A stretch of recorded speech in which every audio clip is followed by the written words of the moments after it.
გავცელდა რომ შეიძლება კიდევ უფრო დიდხანს დატოვონ ვიდრე ალბათ თავად ვარაუდობდნენ უბრალოდ არ ვიცი მე დეტალები რაღაც თვალი მოვკარი უბრალოდ ალბათ დაზუსტება ეს ყველაფერი მაკა რასაც ამბობდა ეგ აზრიც მინდა გავაგრძელო რომ ვიღაც აი 50 დღიან პროტესტზე და ვიღაცაებს ეგონათ რომ ქართველ ხალხს შეიძლება არ ქონოდა ეს გამძლეობა როდესაც ქვეყანას ეხება საქმე როდესაც ეხება საქმე იმას, რისთვისაც ადამიანი ცხოვრობს ზოგადად, ყოფნა არ ყოფნას ეხება რეალურად. ამ დროს 50 დღე და სიცივეში დგომა კი არა, ყველაფერს გაიღებს ადამიანი. აი, იმ ხალხს, რომელსაც ეგონა, რომ აი რაღაც საცივის პერიოდი მოვა და თვითონ რომ ჩაყვეს საცივში თავი და რომ ამოყვეს იქიდან მერე თავი და კიდე ქუჩაში რო ვიდექით და ვიდგებით სანამდე საჭიროა, მათ გასაგონათაც და ყველას ეს არ შეიძლება. რომ დამთავრდეს რუსეთის გამარჯვებით საქართველოში.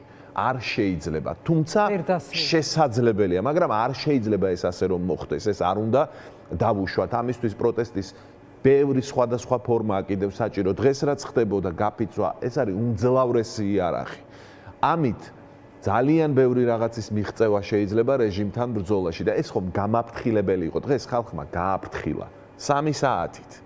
მაგრამ ეს შეიძლება უფრო ხანგრძლივად იყოს, უფრო მძლავრი იყოს და ასე შემდეგ და თუ გვაქვს დრო ნინიას ჩათვლამდე ერთ რაღაცასაც მოვასწრებ იმედია ვიღაცა შეიძლება გაუჩნდეს შეკითხვა აი რაღაც პაუზა ქონდა თითქოს რეჟიმს ხო პაუზა აი ძალიან სასტიკი ანგარიშწორებიდან აი ახლა აი ამ ახალ ფაზამდე როდესაც უკვე ჟურნალისტი სისხლის სამართლით სვამს ციხეში აი თითქოს რაღაც პაუზა იყო მოჩვენებითი სინამდვილეში რა მოხდა? სინამდვილეში მოხდა ის, რომ ივანიშვილი საბოლოოდ დარწმუნდა, რომ არანაირი შანსი ქვეყნის ფარგლებს გარეთ აღარ არის. ის არის პოლიტიკური კეთროვანი, დამთავრებულია ქვეყნის ფარგლებს გარეთ და შიგნით ცდილობს ახლა ამ ძალაუფლების შენარჩუნებას და გვეუბნება მე არაფერი არ მაქვს, არც რეპუტაცია, არაფერი არ მაქვს. მე მაქვს შიშველი ძალა, მე მყავს აგერ ტიტუშკები თუ არ მყოფნის ვიღაც აგერ დეპუტატს გავგზავნი ტიტუშკად, მე შიშველ ძალაზე ერთს გაატარებენ ზარქოა და სანიკიძე სასამართლოს ჩანიშვნამდე აბუ-დაბის წინასწარი დაკავების იზოლატორშიო, აი ასეთი ინფორმაცია გავრცელდა, კი ბატონო. ზუსტად არ ვიცოდი და მაგრამ მოვკარი თვალი ამ ინფორმაციას, ამიტომ ამას გვეუბნება. მის მხარეს არის შიშველი ძალა, რობოკოპები, ტიტუშკები, რეპრესიის თელი ეს მაგალითად დიქტატურა ერთი სიტყვით. და ჩვენ მხარეს, აი, რო ამბობენ ხოლმე, რომ აი დაპირისპირებული მხარ, რა დაპირისპირებული? არ არსებობს დაპირისპირებული რეჟიმი, რომელსაც დიქტატურა აქვს დამყარებული და არსებობს ქართველი ხალხი, რომელმაც უნდა გადატეხოს ეს დიქტატურა და ამისთვის საჭიროა დაუღალავი ბრძოლა, ბევრი სხვადასხვა ფორმა ალბათ კიდევ.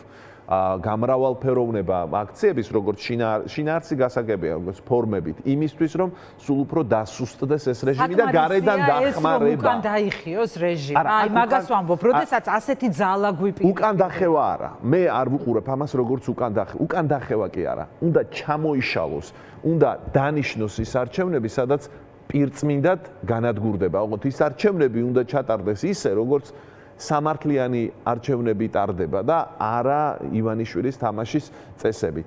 ივანიშვილის ხელისუფლება, ეგრეთ წოდებული რეჟიმი, ძალაუფლება უნდა ჩამოიშალოს, უკან დახევა გაკეთოს, ეს არ მოხდება.